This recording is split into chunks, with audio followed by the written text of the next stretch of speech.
for me, there's no one with more at stake one way or another than Ken Hinkley in this final series. These next 30 days, if they don't define... Well, they may define him. Like, he's got this reputation of getting clubs into good positions in finals.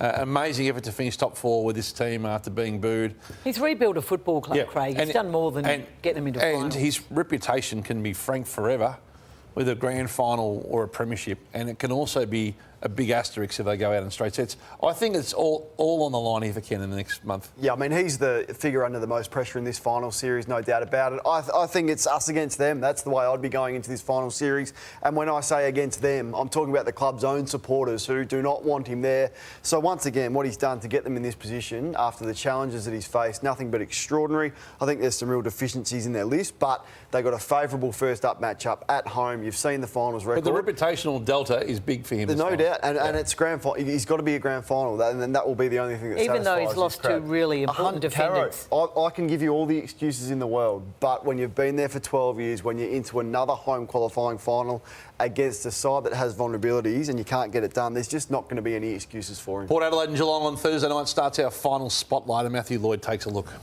Yeah, we want to start with Geelong's captain, Hutchie, and the importance that he has on this team. And is it an over-reliance on Patrick Dangerfield at his age? So the damning numbers are those green ones. So when he doesn't play, they're ranked 14th for clearance scores, and when he centre bounce scores 15th and points against 50th. So Willem Drew, Curnow, do you think he's the man that goes to Patrick Dangerfield? He does. Did a great job on Sarong. Has been in really good form. So he's the go-to shut-down midfielder. And you're right, so reliant on Patrick Dangerfield. So that's the area of weakness for Geelong. And you want to speak about their small forwards, which is their advantage, Lordo. Yeah, so no Kane Farrell, no Dan Houston. And the small forwards of Geelong are a wonderful quartet. So there's 4 of them. So there's Myers, there's Close, there's Stengel, and there's Dempsey. And there's Dempsey as well. And Rowan kicked 2 the last time these two teams met. So this one was a 6-point win to Port Adelaide, but Stengel kicked 4, Close kicked 2, Rowan kicked 2, Myers kicked 1. So big opportunity, Kane. Who did Port throw back to support this defence? Yeah, well, I think it's a bit of a wild card. I think it's the captain, Connor Rosie. And the reason I say this is this game where Port Adelaide kicked the first 8 and then Geelong stormed home. And if not, perhaps for an umpiring decision, they win this game. But this may be a little bit radical, but it's not really when you look into it deeply. He's been a little bit off, hasn't he? Yeah, he has been, Hutch. He hasn't been in great form. And this is him in 2018 playing across half-back in a Sanford grand final. He was drafted after this game. Back here. I know, but look at this. Like, look at the sideways movement, the run and carry. You lose Farrell, you lose Houston. Who can replicate what they can do? He's strong in the air, took a number of intercept marks here, and he's just not going that well in the midfield. The reason I say I've got confidence in doing this is because of Drew. Wines is back in form, the Brownlow medalist. Mead's been important, and of course Butters and Horne-Francis. So with no Farrell, no Houston, that is something that could surprise and could be a favourable move. And they invented Port Adelaide, the Tom Stewart tag. They were the architect of it, not once but twice. They set the tone for the rest of the competition. Geelong have answered by playing him as a defensive mid, and no one seemingly, or very few, have been able to tag him in that role since. Do you think Port double down and tag? And do they have to give away a midfielder to do it? I'm certain of it. So there's his numbers, Tom Stewart against the rest versus against Port Adelaide in the last 2 seasons. You can see everything is dropped off. The one I want to focus on is intercept marks. They are paranoid about him. So how do they do it? So they do it with McEntee. So this is the vision of McEntee and Stewart. This is the couple of times Port Adelaide have done it. Now it's different now that he starts on ball. I get that. But McEntee starts as a half forward. He takes Tom Stewart after the centre bounce. Horne-Francis or Butters then spits forward and replaces McEntee as that high half forward. Now, I think it's a big final series for Tom Stewart. I think he's vulnerable mentally. And when teams have gone after him this year, he hasn't been able to cope with it. So this is another challenge for him on the biggest stage where teams aren't going to allow him to do what he's done to be the champion of the game that he is. But he's fragile. Port Adelaide know it. And I think it's a big final series for him, Caro. Interesting what you said about him being fragile mentally, Matthew. On the big forwards, so Charlie Dixon looks like he's coming straight back in. What about Marshall? Are you surprised they're probably not going to play him? I don't know how much footy he's missed, Marshall, but I'd play Marshall over Dixon. Dixon worries me. I just think if Charlie Dixon's playing, I'm not sure they can go all the way Port Adelaide because he's been a real worry at ground level. And De Koning looks like we'll play for the Cats. Friday night, Caro, we cast our attention. It's box office, the Bulldogs and Hawthorne. It's a big stage Friday night. It caused issues. The AFLW match now has been moved to the MCG, so it's a big double header. But it wasn't an easy thing to do for anyone involved. No, and it hasn't landed all that well with the 2 elimination finalists. I mean, Hawthorne is saying they're quite happy if they ever made a grand final, they'll get much less preparation on the ground than they will be on Friday night. But the AFL told them that the game would end an hour and 50 minutes before the elimination final. It's actually an hour and 20 minutes. The view at both Hawthorne and the Bulldogs is that the AFL mucked up this fixture absolutely from the beginning, and obviously it's just disappointing. The Bulldogs women's team, I think it's a fantastic outcome. The Bulldogs women's team are going through a low point. They're rebuilding. They got absolutely thrashed on the weekend, and there are people who are going to go to the MCG, and this might be their first experience of AFLW. I'm just disappointed it's not a stronger fixture, and I don't know why they did this when they knew the Bulldogs wanted to play the game at their new fixed up venue. Speaking of the Bulldogs, they're in great shape, and there's a lot of publicity and hype around what they can do, and can they do what they did in 2016 and come from outside the top 4. But my one concern is sort of every 4 or 5 weeks this year, they've just put in an unexplained shocker. Now, I don't suspect it's going to happen in a final where they'll be highly motivated, but I can't explain any of those results. A lot of those against teams that they should have beaten. It's every 4 or 5 weeks they turn one up and have a big loss, and the effort looks like it's not there. So, as I said, I don't think it'll be this Friday night, but just one to watch out for with the Dogs and those unexplained poor performances. And the final spotlight, let's have a look at the Bulldogs as well. Yeah, let's do that, Hutchie. Because the big forwards have struggled to dominate in finals. They got 3 of them. They got a couple of really good ones. I'm not sure Norton is in that category, but certainly Ugle-Hagan and Darcy Yard. Bit of rain around on Friday night. There's Aaron Norton, who my focus is on. I'd love for him to play a good game. I don't know. I don't know if I'm hard on him or not. Don't you think he's just sharing the ball more than he was? No, That's why his numbers are down? I don't think you're a sharer if you're If you're 1 of 3 rather than 1 of 1. Yeah, you're the man, though. 8 years, $1 million. How about you dominate a game of football? So I think his reputation in this final series is a bit like Curnow's. I think he needs a big one. He's had 29 coaches' votes in 2 seasons. 2 seasons, Aaron Norton. Jeremy Cameron had 63 this year. I just don't see the love that he gets. I think he is an overrated player, and I think he needs a big final series, Aaron Norton. The 3 forwards are a factor because Hawthorne are fixing this problem, but they're deficient a little bit down back, and rain's the interesting one whether it happens. This is the game, though. The MCG holds up beautifully, so unless it's pouring, it'll be fine for the Western Bulldogs tall forwards. So you have a look at them. And this is obviously Hawthorne, where they're ranked amazingly well, where they run the ball out, they run in waves. They're a smaller defence, which has been good for them this year. But when you look at it, this is what they're up against. So this is the man Kane just spoke of, Aaron Norton. He's a brilliant contested mark. Ugle-Hagan's added that to his game this year, and you've got Darcy, who's just the hottest prospect in the game. But if they don't mark it, this is what happens. So it's, can the Dogs mark it and put this game to bed, where they're going to have Scrimshaw on someone, Weddle on a tour, Frost, all questionable.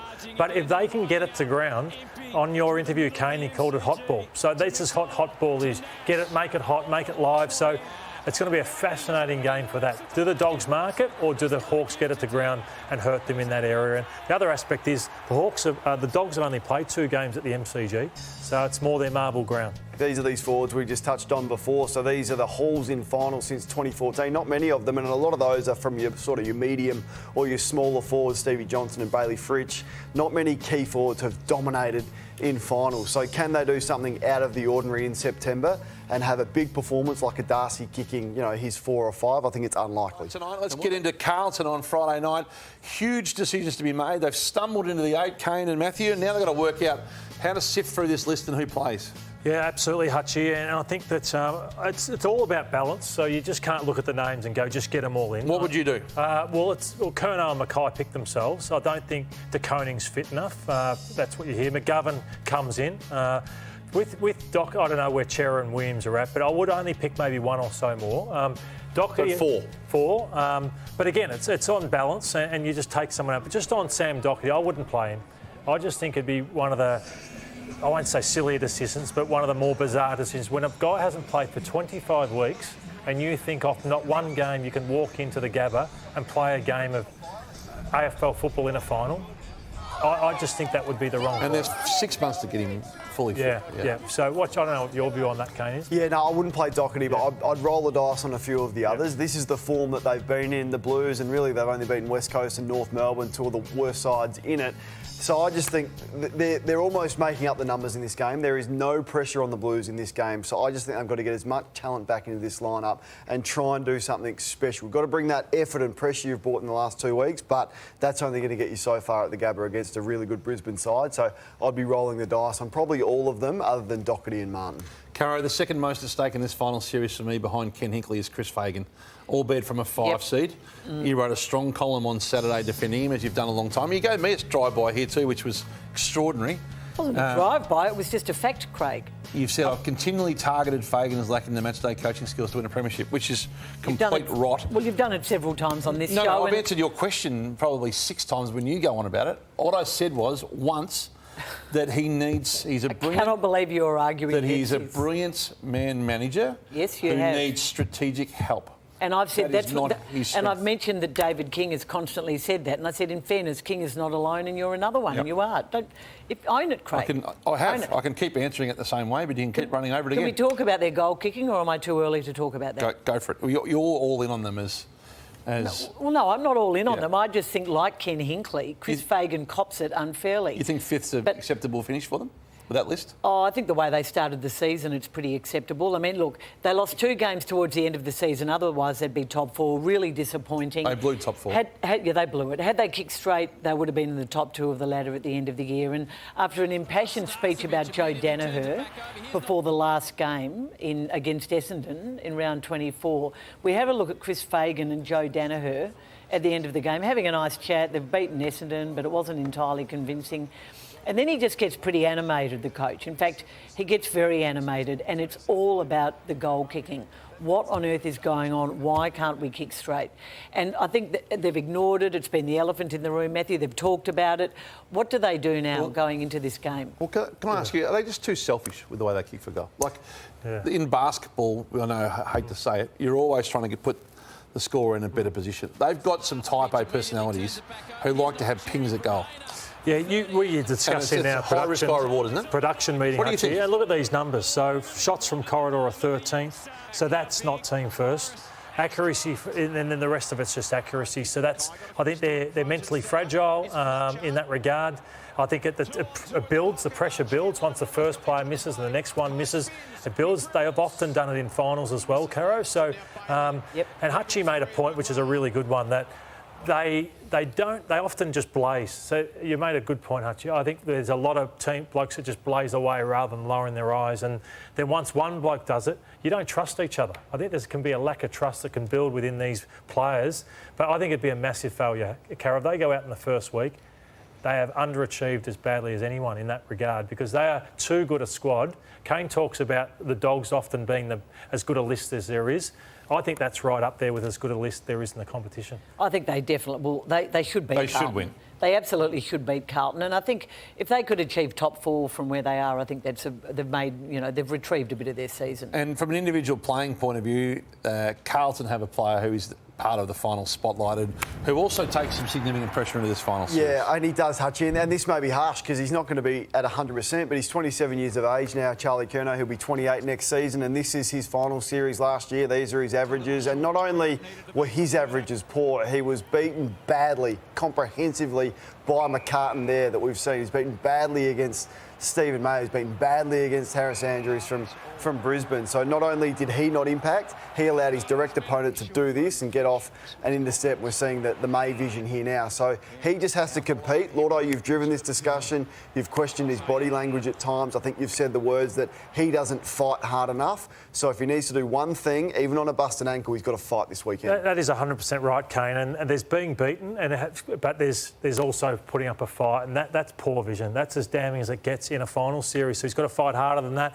And also, just from a Carlton perspective, Brodie Kemp, I'd keep him forward and I'd send him straight to Harris Andrews and to allow them to upset him, because I think Darragh Joyce and also Payne are really vulnerable. So Hoskin Elliott played on him late, and it was just this, and he upset him, stopped his intercept marking. So can Kemp can do that? Just upset him, make it where he might be trying to get to a Curnow or a Mackay, but then Kemp's continually going to him and upset him. Hutch, if you upset him, you're half a chance. Game, and have a look at the final spotlight, and it's an out-of-form GWS superstar who forms part of this as well as the Swans. Yeah, there's the potential ins firstly for Sydney, so they may roll the dice with probably Papley, maybe Lordo, maybe the one that they're going to take a slight risk, but he's so important to them. But here is the final spotlight, Hutchie, and I'm shining it on the Giants captain, Toby Greene, who has had a poorer year by his standards, didn't make the All-Australian squad after captaining it last year.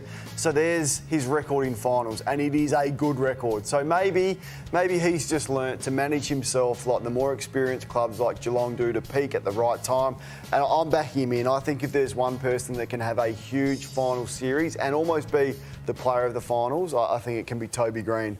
I think he's going to deliver. Why do you think he's been off this year, Kane? Yeah, I think Hogan's been so important. He spoke in the pre-season, Toby Greene, that he hasn't won as many one-on-one contests, and maybe he's lost a little bit of strength and maybe some confidence in his body, but I reckon he, after the week off, will be fresh and ready to go. Toby Bedford's been one of the revelations of the year for the GWS Giants, and he took Chad Warner last time, and he kept him to 20 disposals. He kicked a couple of goals late, Chad, when they had to release the tag. So I'd go there again. I think Heaney's too big for him.